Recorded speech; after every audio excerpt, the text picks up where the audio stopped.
देखो, वो घर आने वाला है। उसकी तरफ देखना भी मत। हाँ, मैं तो जोर से भाग लूंगा आंखें बंद करके बस। हाँ, और फिर कहीं गिर जाएगा टकरा के। तो फिर मैं करूं क्या? जब भी उस घर की तरफ देखो तो वही एक अजीब सी परछाई डांस करती हुई। चलो चलो। अरे वो देखो, 2 दिन से वो आदमी एक ही जगह पर खड़ा है। अरे आदमी नहीं है, आत्मा है, आत्मा। हाँ, लगता है आत्मा अटक गई है। लेकिन ये है कौन? ये यहाँ तो वो बुढ़िया रहती थी, वो आजकल दिखाई नहीं देती। शायद मर गई है या कहीं गायब हो गई है। अरे तो फिर यार, कौन रहा है? उसकी तो एक भतीजी भी थी। अरे हाँ, दोनों यही रहती थी। अब दोनों की दोनों गायब है, लेकिन कहाँ? पकड़ो यार, आज मैं देख के ही आता हूँ क्या है। क्या?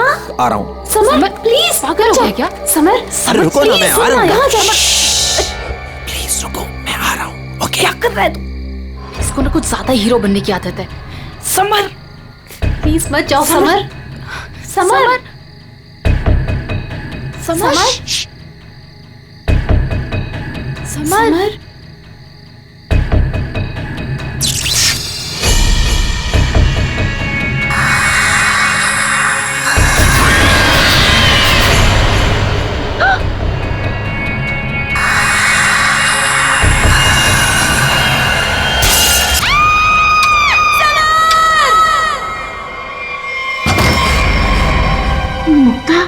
क्या हुआ बेटा? हमने वो गूंज महल वाला रास्ता पकड़ा था और वो बेवकूफ समर वो महल के अंदर चला गया था। अरे पर तुम लोग उस रास्ते गए क्यों? बेटा सबर तो ठीक है ना? माँ, किसी ने अंदर से उस पे फूलदान फेंक कर मारा। हम लोग भागकर वहां से आ गए। मैंने गिनी और सबर को बोल दिया कि अब से हम उस रास्ते से कभी नहीं जाएंगे। अच्छा किया बेटा, गूंज महल से दूर रहना ही अच्छा है। आ गए? अरे कहाँ दिन भर आवारागर्दी करता फिरता है तू? भैया घर की हालत देखो क्या हो गई है। माँ की बीमारी की वजह से लोन लेने की नौबत आ गई है। ऐसे फालतू घूमने से अच्छा कोई नौकरी क्यों नहीं ढूंढ लेते? नौकरी मिल गई है मुझे। अच्छा? कौन सी बेटा, कहाँ नौकरी मिली तुझे? भैया कहाँ मिली है नौकरी? जवाब दो। गूंज महल में। ए, तुझे पता है तू क्या बोल रहा है? अरे गूंज महल में जो बुढ़िया रहती है वो मर चुकी है और उसकी भतीजी का भी कुछ अता पता नहीं है। बेटा वहां पे तो आत्माएं रहती है और तू ऐसी जगह पे जाके नौकरी करेगा? नहीं नहीं, तुझे वहां जाने की कोई जरूरत नहीं है। नहीं, तू वहां नहीं जाएगा। माँ, वो बुढ़िया मरी नहीं है और उसी की भतीजी को पियानो सिखा रहा हूं मैं। 50,000 रुपए दे रहे महीने के। 50,000? म्यूजिक सिखाने के इतने सारे रुपए? माँ, मैं ये 50,000 रुपए एडवांस। अब हमारी सारी मुसीबतें खत्म। भैया पता है आज रात को हमारे साथ क्या? म्यूजिक सिखाऊंगा मैं पैसे कमाऊंगा। म्यूजिक सिखाऊंगा, पैसे कमाऊंगा। ये लड़का कभी किसी की नहीं सुनता, तुम देख लेना, कोई न कोई मुसीबत ला के रहेगा एक दिन ये। बल्लू को नौकरी मिल गई और उसने मुझे बताया भी नहीं। और ये ऐसे अजीब से बर्ताव क्यों कर रहा है? वो देखो देखो कैसे अपने आप से बातें कर रहा है। पता नहीं किससे बातें करते रहता है। ऐसे। बल्लू, बल्लू। हाँ हाँ हाँ, मुझे जाना होगा समर। बल्लू हमारी बात तो सुनो। मुझे काम के लिए लेट हो रहा है। गूंज महल में मेरा इंतजार हो रहा है। बल्लू, बल्लू मेरी बात सुनो, वहां मत जाओ। मैं नहीं जानता कि तुम क्या कर रहे हो, लेकिन वहां जान का खतरा है। ये देखो मेरे साथ क्या हुआ है।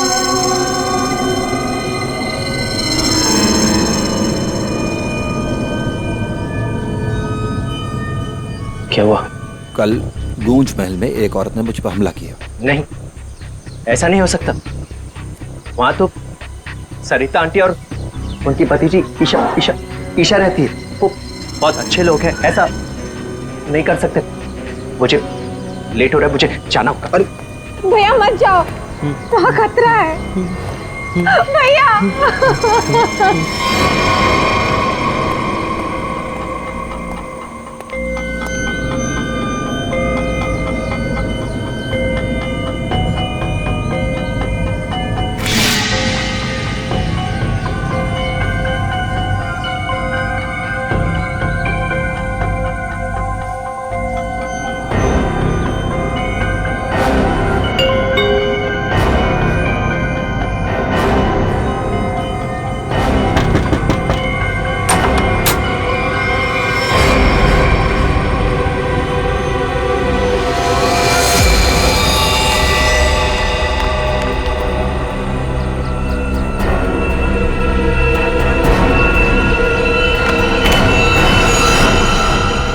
मैंने तो इस लड़के से सारी उम्मीद ही छोड़ दी है। पता नहीं कैसी नौकरी है भी या नहीं। देख, मेरा बेटा आया होगा, देख तो।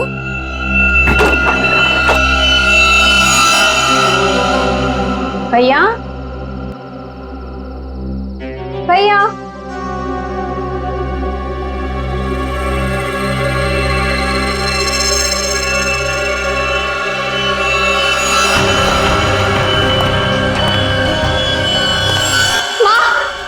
कोई यहाँ बल्लू का टिफिन छोड़कर चला गया। मेरे बल्लू को कुछ हुआ तो नहीं ना? अब क्या हुआ? बेटा ये क्या है? कौन? अरे कौन जल्दी खोलो।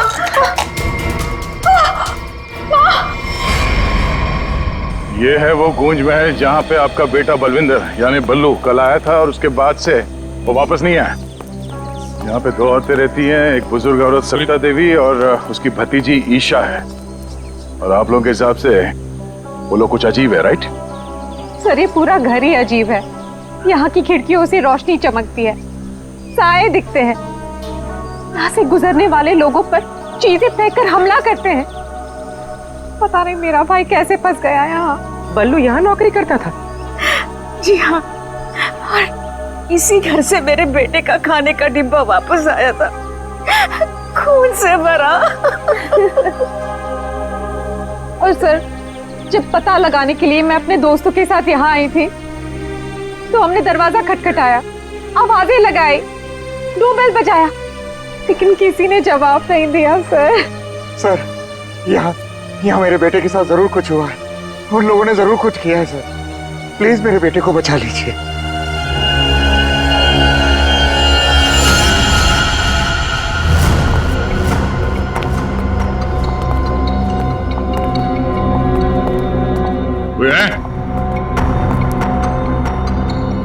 क्या तो कोई दिख नहीं रहा?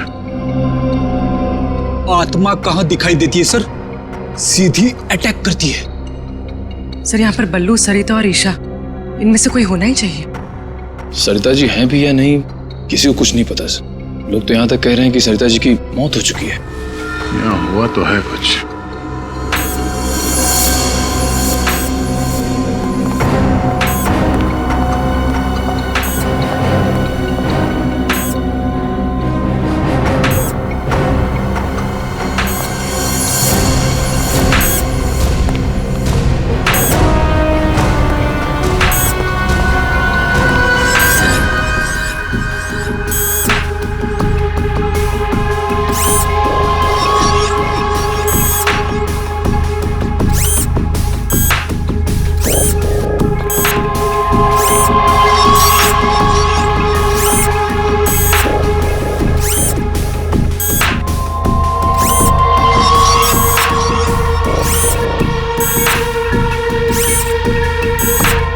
सर ये क्या है तो ये इंसान ही, मगर मैकेनिकल पुतला बना दिया है।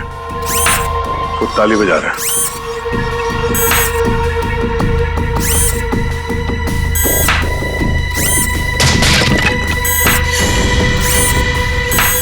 निखिल, नजर रखो इस पे, हम लोग देखते हैं।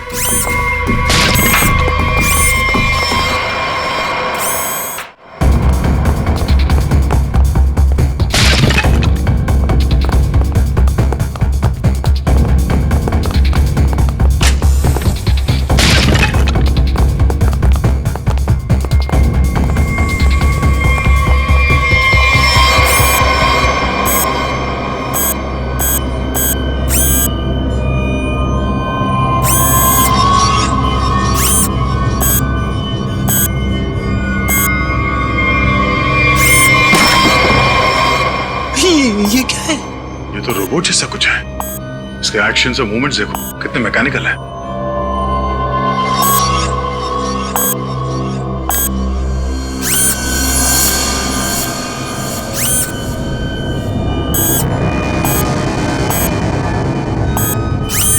सर ये यहाँ आए कैसे और इन्हें रोकेंगे कैसे? अब इसे तो टेक्निकली रोका जा सकता है। ये क्या है? बोली नजर रखना इस पे।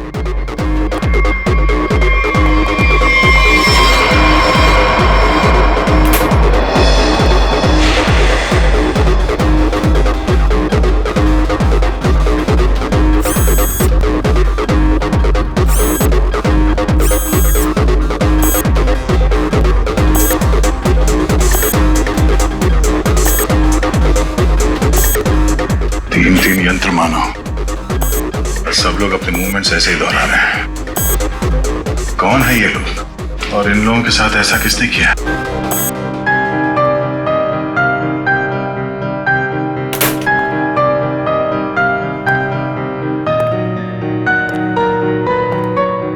बलवंत,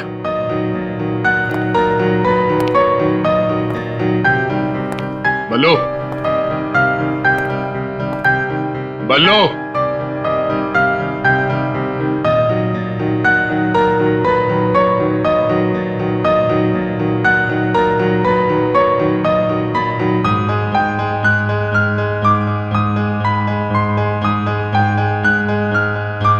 बात नहीं करनी।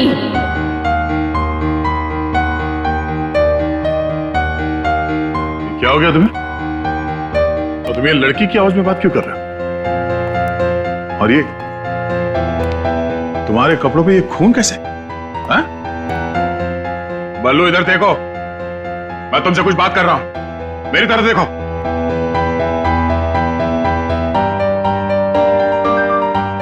मैंने कहा ना, बात नहीं करनी। पियानो बजाते वक्त मैं किसी से बात नहीं करती, मुझे गुस्सा आता है और फिर मैं सबको मार देती हूँ, मार देती हूँ।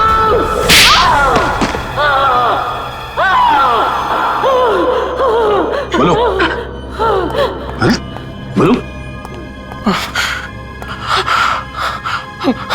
एक्सक्यूज मी, कौन हो तुम? हाथ ऊपर। देखिए आप गोली मत चलाना, गोली मत चलाना। ये मेरा ही घर है, आप गोली मत चलाना, मारना मत मुझे आप प्लीज। तुम्हारा घर है ये? हाँ, ये मेरा घर है। क्या खेल खेल रहे हो तुम यहाँ? हाँ? और तुम्हारे घर में ये सब लोग कौन है? शायद ह्यूमन मशीन्स है जो तुम्हारे इशारे पे नाच रहे हैं। क्यों? सर ये क्या कह रहे हैं आप? मैं नहीं जानता सर मेरी कंसर्न क्या आपको बताता हूँ सर। ये मेरा घर है और यहाँ पर जो है ना सर, मेरी सरिता आंटी और मेरी एक कजिन है ईशा, वो रहती है सर। वो कैसी है वो देखने के लिए आया था सर मैं। That's my only concern. ये कौन है मैं नहीं जानता। आप कौन? सीआईडी। सीआईडी?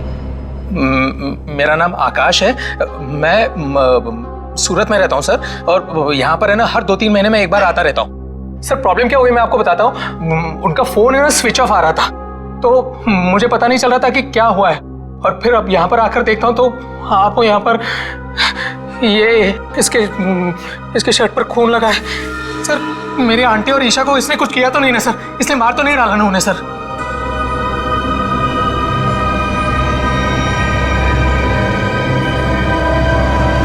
बल्लू, बल्लू तुम सुन रहे हो? मैं तुमसे बात कर रहा हूं। हाँ, अब मुझसे कुछ पूछ रहे हैं? हाँ। क्या हुआ?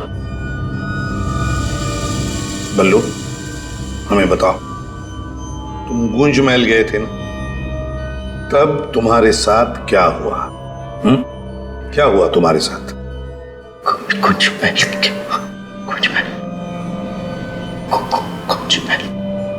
तुम ईशा को म्यूजिक सिखाने गए थे ना वहां पे क्या हुआ था? सरिता और ईशा कहाँ हैं? सर सर मुझे समझ नहीं आ रहा है कि आप लोग इसे इतना प्यार से क्यों पूछ रहे हैं। He's a criminal, criminal। Sir इसी ने मेरी आंटी और ईशा को कुछ किया है, और वहां पर आपको जो इंसानी पुतले मिले थे ना, सब इसी का किया जा रहा है। शक तुम्हारे ऊपर भी है। तुम्हारे घर में मौत का खेल चल रहा था और तुम्हें मालूम तक नहीं।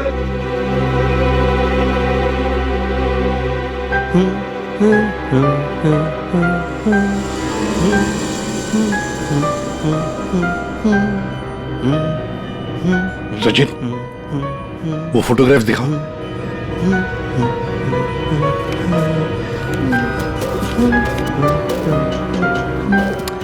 इन तस्वीरों को ध्यान से देखो, बताओ कौन है ये लोग और इनका ये हाल किसने किया?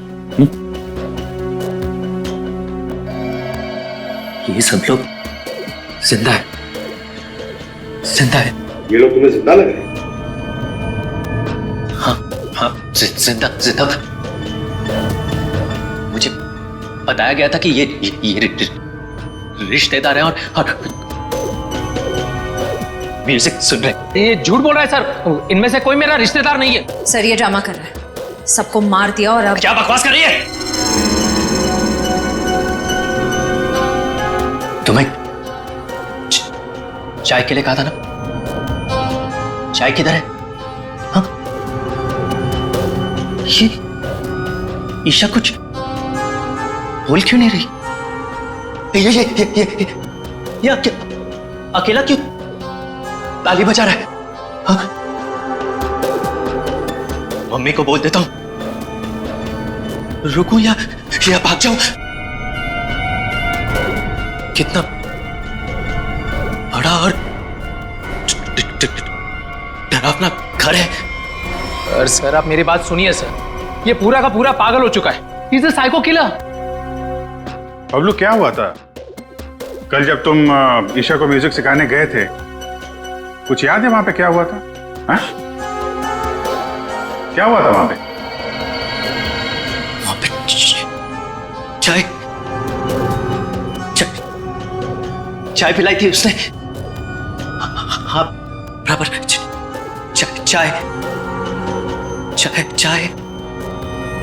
तो फिर ईशा कहाँ गई? बल्लू, बल्लू, किसका खून था तुम्हारे कपड़ों पर? हाँ? फिर दया पर हमला क्यों किया तुमने? कपड़े, अरे मेरे कपड़े बदल गए। मेरे कपड़ों पे खून था, खून था कपड़ों पे। हाँ, खूनी के कपड़े पे खून ही होता है। एक मिनट, आप जरा उधर चलो। चुप रहिए, बीच में बोलिए मत। चाय लेके आओ। ईशा को ये आदमी तो किसी भी सवाल का जवाब ठीक ठीक दे नहीं रहा।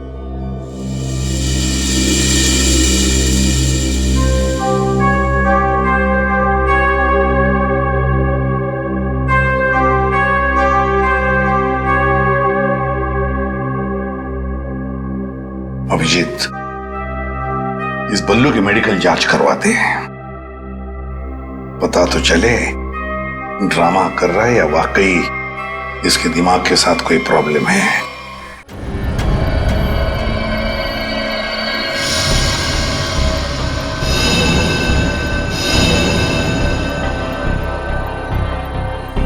बल्लू की कमीज पर एक लड़की का खून लगा हुआ है। इस कमीज पर जो खून लगा है लड़की का है, ये मैंने पता लगा लिया है। ये रही उसकी डीएनए रिपोर्ट। अब मैं आपसे सिर्फ ये जानना चाहता हूं कि ये जो लड़की मरी है ये कौन है और इसे किसने मारा?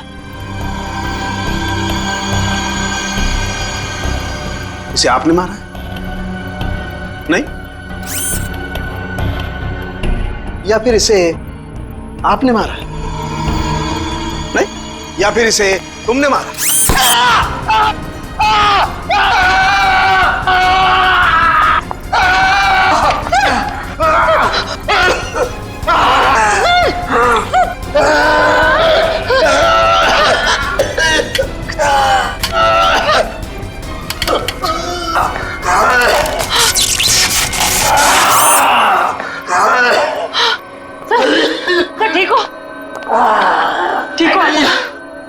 गॉड।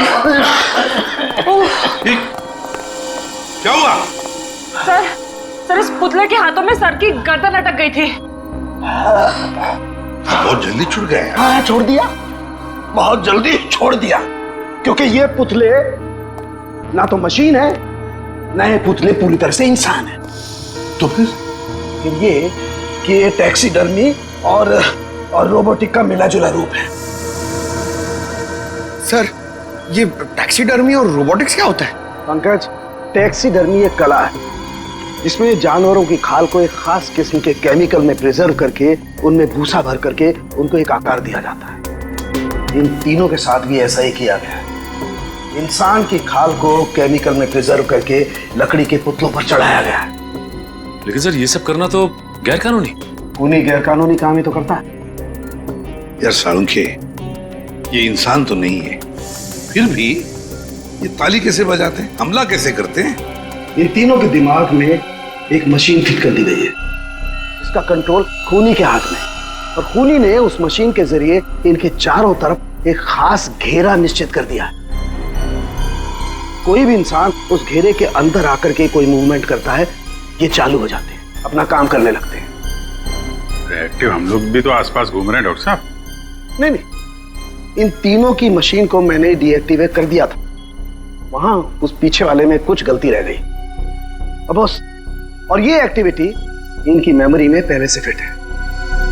और इतना ही नहीं बॉस, इनके अंदर और भी बहुत कुछ है। आओ दिखाता हूं। ये देखो, लकड़ी का बुरादा,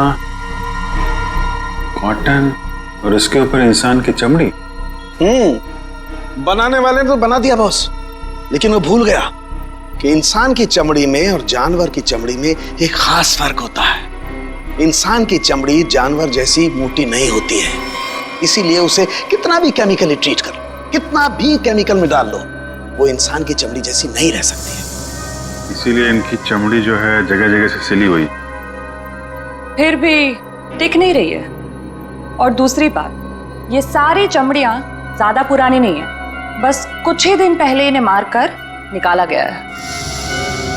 पर उस घर का तो कोना कोना छान मारा गया था, एक भी ऐसी लाश नहीं मिली जिसकी खाल उधेड़ दी गई हो।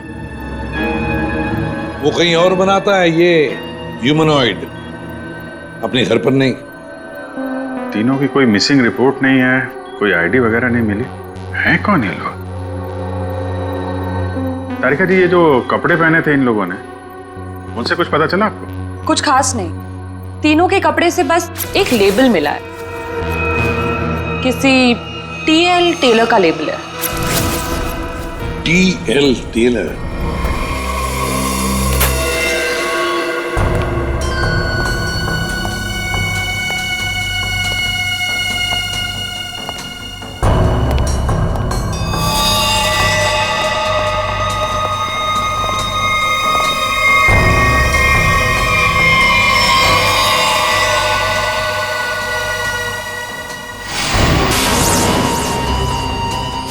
चाकू मारा कैसे?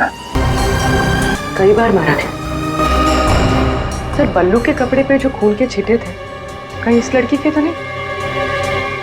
ये तो बल्लू ही बताएगा।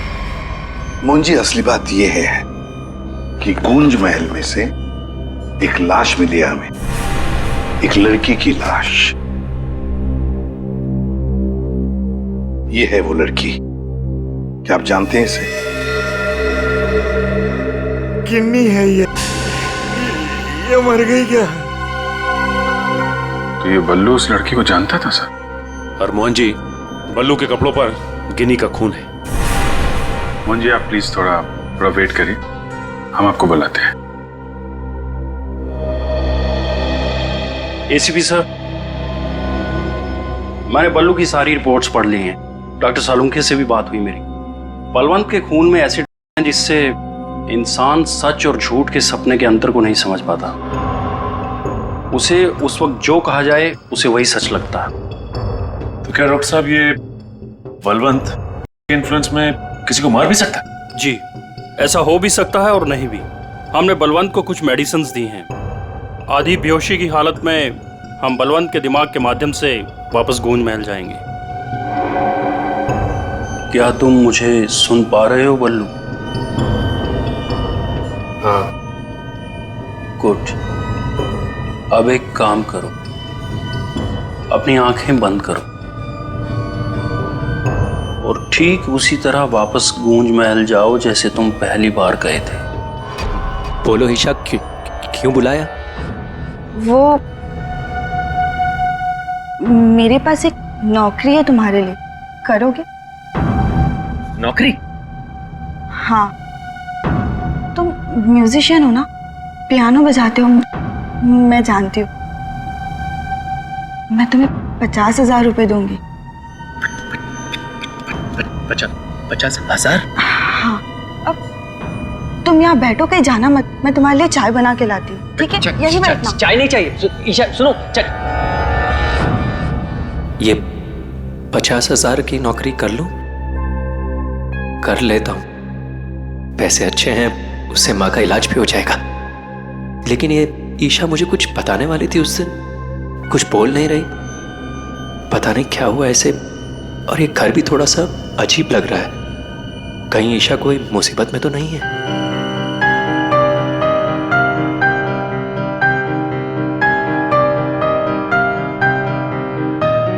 शायद यही ईशा की आंटी है, Sarita ji. Excuse me ma'am. Hello. अच्छी ट्यून है।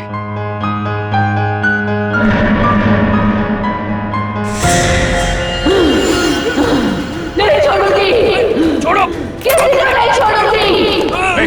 छोड़ो। अरे क्या कर रहे हो? बोलो। नहीं छोड़ूंगी। संभालो उसे, मार डालेगा वो डॉक्टर को। नहीं छोड़ूंगी। संभालिए आप इसे। नहीं छोड़ूंगी। बैठो। बल्लू, ये लड़की की आवाज में क्यों छोड़ो मुझे।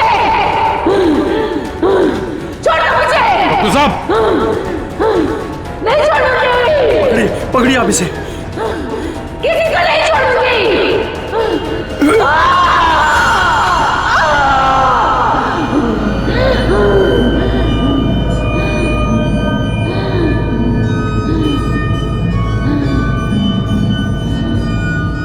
नहीं छोड़ूंगी, अब किसी को नहीं छोड़ूंगी। पुतला बना दिया, परेशान कर दूंगी। बची हुई बॉडीज मछलियों को खिला दूंगी।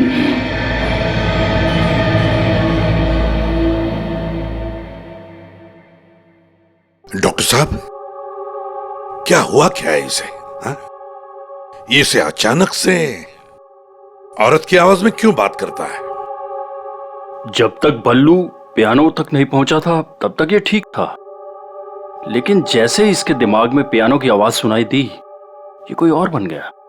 आपके कहने का मतलब है कि पियानो की आवाज सुनते ही ये बल्लू अपने आप को खूनी औरत समझने लगता है। मतलब ये किसी के वश में है, किसी ने हिप्नोटाइज किया है इसे। क्या लगता है आपको डॉक्टर साहब? हाँ, ये टेलर्स का पता चल गया सर, जिसने तीनों मानव मशीन के लिए कपड़े बनाए थे सर। अच्छा, टीएल टेलर्स।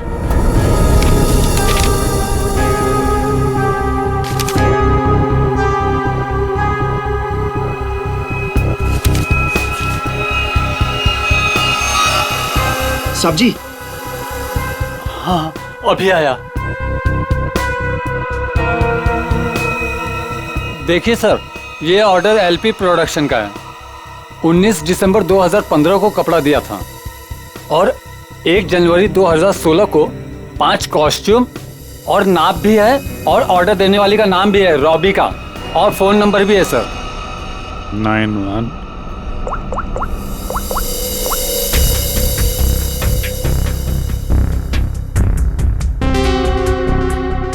सर, फोन बंद है। कोई बात नहीं, इस फोन की लास्ट लोकेशन ट्रेस करो और कुंडली निकालो इस रॉबिका की। सर। हाँ साळुंखे साहब। अभिजीत, इन ह्यूमनॉइड्स में हमें भूसे के साथ साथ 2 और खास चीजें मिली हैं। एक तो एक खास कागज के टुकड़े, ऐसा कागज जिस पर न्यूज छपती है, अखबार में काम आने वाला कागज, और दूसरा समुद्र के नमक के कुछ अंश। थैंक यू वेरी मच सलोंके सर। क्या हो सर? एक कारखाना ढूंढो जहां पे अखबार को छापने का कागज बनता और वो जगह समंदर के करीब हो।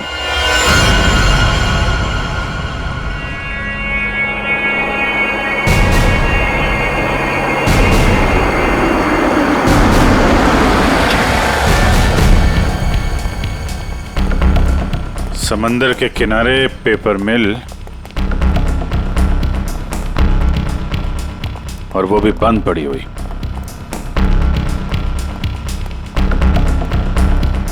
सर यहाँ पे ये पेपर और ये पेड़ की छाल और वहां पर कपड़े, यहाँ तो वो हर वो चीज मौजूद है जो मानव मशीन के अंदर भरी गई है। सर हो सकता है उस क्रिमिनल के काम करने की जगह यही हो जहां वो पुतले बनाता था। क्या पता वो अभी भी कहीं आसपास ही हो। मगर वो जगह कहाँ है? यहाँ तो सिर्फ पुतले में भरने का सामान है ना। वो टैक्सी डमी की जगह और वो रोबोट बनाने की जगह, वो कहाँ है? पुतलों में भरने का सामान यहाँ है तो वो जगह भी यहीं कहीं होगी। ढूंढो।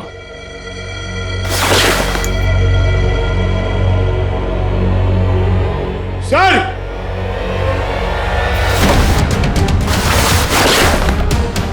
सर! माय गॉड,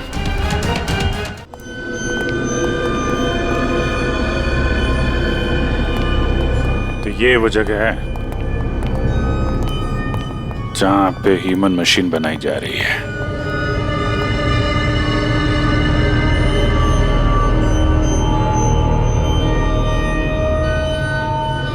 ये देखो,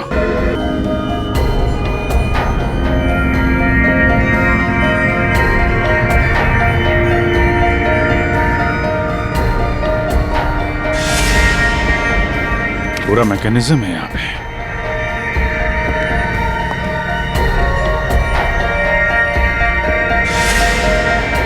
सर! हाँ? सरिता जी का रोबो। Oh no.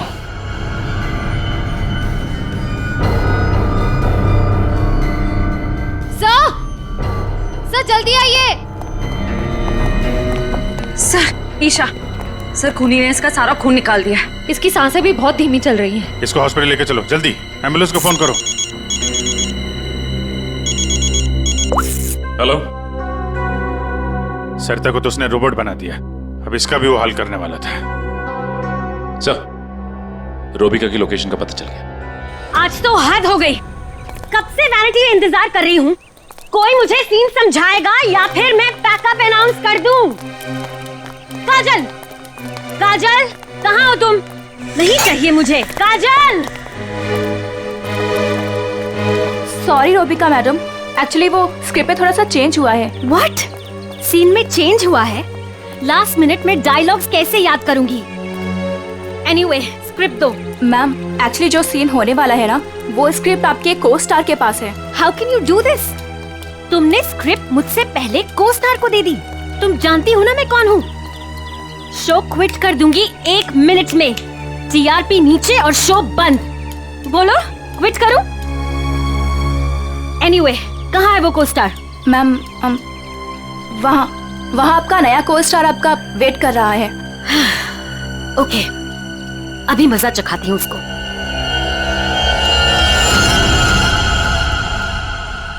हेलो, कोई है? यहाँ तो कोई नजर नहीं आ रहा। हेलो, कोई है यहाँ पर? हेलो, हेलो, कोई है? पता नहीं ये काजल भी ना यहाँ क्यों भेज दिया मुझे।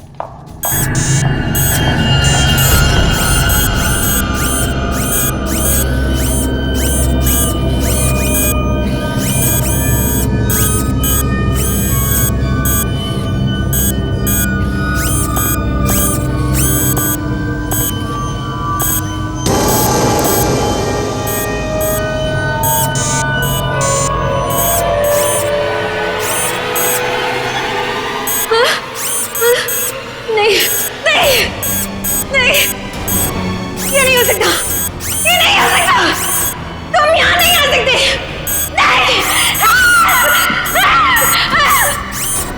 Hello miss Rubika.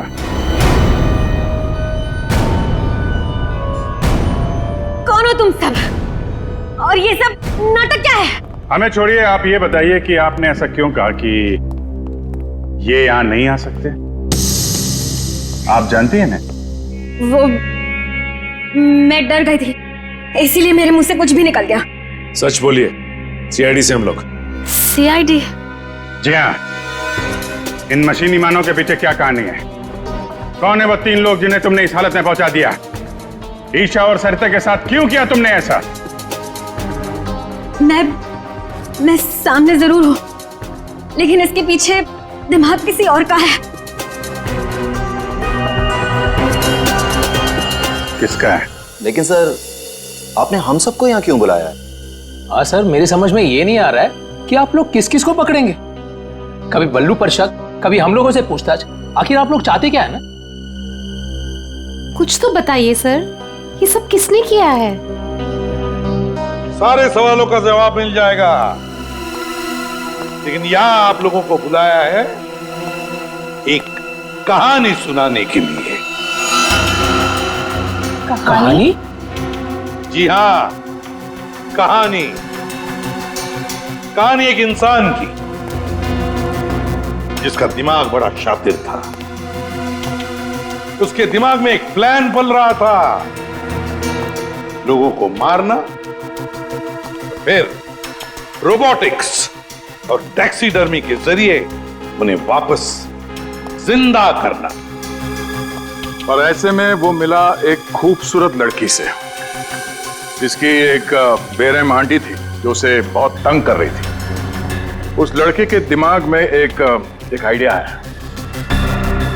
उसने उन दोनों को एक बहुत बड़े कोठी में शिफ्ट करवा दिया।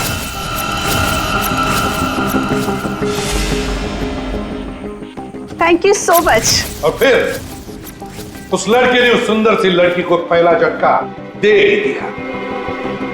उसने उस लड़की की आंटी को मार डाला। घर में इस तरह लड़की की आंटी बन गई इस लड़के का पहला कामयाब आविष्कार। उसके बाद हैरानी की बात यह है कि वो सब उसके वो दोस्त और कलीग्स थे जो उसके साथ विदेश में काम करते थे। अब हुआ ये कि ये लड़की इस लड़के से बहुत डरने लगी और फिर उससे बचने के लिए उसने अपने और एक दोस्त की मदद मांगी। ऐसे रो मत, मैं हेल्प करूंगा तुम्हारी। तुम बताओ क्या करना है। और जब खूनी को ये बात पता चली तो बहुत भड़क गया। प्लीज मुझे मत मारो, मुझे छोड़ दो प्लीज। उसने उस लड़की को कैद कर लिया और उसके दोस्त को बेवकूफ बनाया। उसने उसे ये एहसास दिलाया कि ये सब कुछ जो हो रहा है वो उसी की वजह से हो रहा है। तो तुम जैसा बोलोगे मैं वैसा करूंगी, प्लीज मुझे जाने दो। और उस बेचारी लड़की ने अपने मददगार दोस्त के चाय में मिलाकर उसे हिप्नोटाइज करना शुरू कर दिया। मैं जैसा बोलूंगी तुम वैसा ही करोगे, मेरी हर बात मानोगे तुम, है ना? दिलचस्प कहानी। सर ये कहानी तो इस घर की और बल्लू की है। हाँ, सरिता, ईशा और उस खूनी की कहानी है ये। लेकिन सर, वो खूनी कौन है? वही तो, खूनी कौन है कौन खूनी?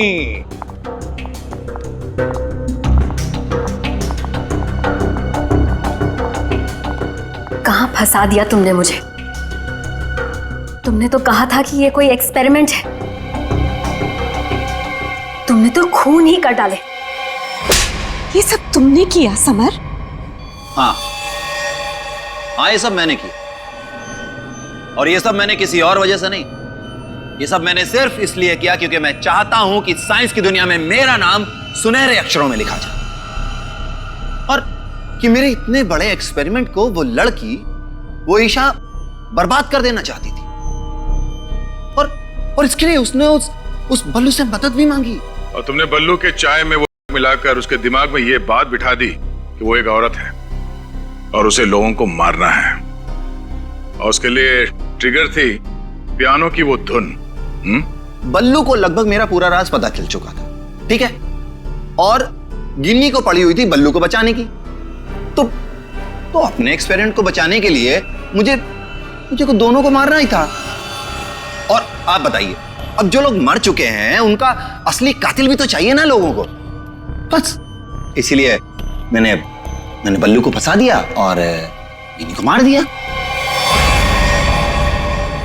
साइंस की दुनिया में अपना नाम सुनहरे अक्षरों में देखना चाहते थे तुम। दिमाग तो था, है, पर क्या करें, विकृत है, विकृत। अपने इस घटिया एक्सपेरिमेंट के लिए न जाने कितने मासूम लोगों की जानें ली तुमने। तुम्हें जीने का कोई हक ही नहीं है। फांसी होगी तुम्हें, फांसी।